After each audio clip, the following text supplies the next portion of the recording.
অভিনেতা সিদ্দিকুর রহমানকে মারধর করেছে কিছু উত্তেজিত জনতা। তাকে এমন ভাবে মারধর করেছে, তার পরনের জামা খুলে ফেলছে, তাকে টেনে হেঁচড়ে তারপরে থানায় নিয়ে গেছে। তো ভিডিওতে দেখলাম যে পাশে কয়েকজন পুলিশ সদস্য ছিল, তাদের সামনেই তাকে মারধর করেছে। আচ্ছা ভাই বলেন তো, তার অপরাধটা কি? সে কোন অপরাধে আজকে লাঞ্ছিত হলো, তাকে মারধর করলো? তার অপরাধটা হলো সে আওয়ামী লীগের থেকে নমিনেশন চেয়েছিল।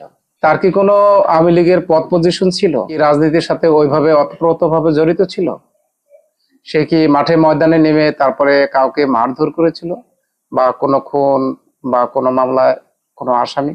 তাকে এভাবে লাঞ্ছিত করলো, এভাবে মারধর যে করলো, মানে জাস্ট আওয়ামী লীগের সাপোর্টার ছিল এবং আওয়ামী লীগ থেকে সে নমিনেশন চেয়েছিল, এটাই তার অপরাধ।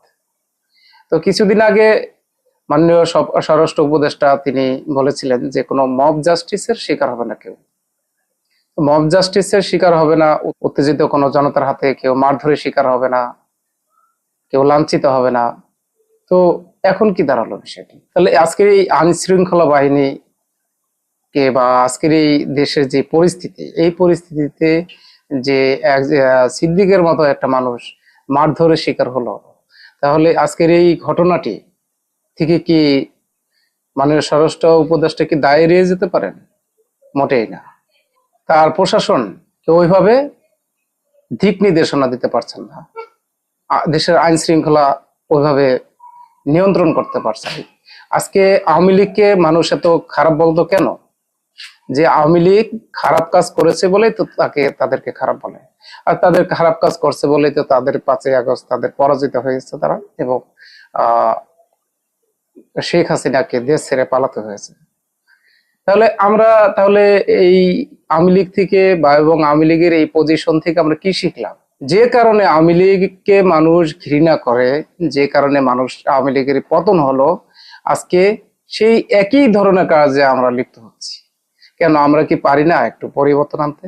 আজকে করে দেখান না যে আওয়ামী লীগ যেটা করেছে আমরা সেটা করছি না, আমরা ভালো মানুষ, আমরা পরিবর্তন চাই, আমরা পরিবর্তন আনতে পেরেছি, এমন কিছু একটা দৃশ্য দেখান না।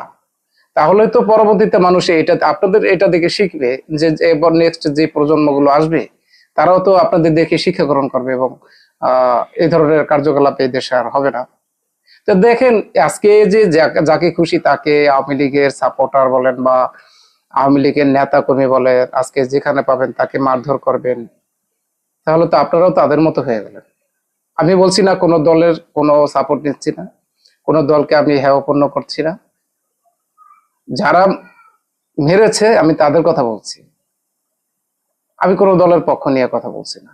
মাননীয় স্বরাষ্ট্র উপদেষ্টাকে বলবো যে তাদেরকে শনাক্ত করে আইনের আওতায় নিয়ে আসেন, তাদেরকে এনে তারপর উপযুক্ত বিচার করেন, তাহলে আপনাদের প্রতি মানুষের আস্থা চলে আসবে এবং আইন শৃঙ্খলা বাহিনীও ব্যাপক পরিবর্তন হবে। তা আপনি যেভাবে নির্দেশনা দিবেন সেভাবে তো চলবে, তাই না? দেখি কি বিচার হয় এটা। সবাই ভালো থাকবেন। আসসালামু আলাইকুম।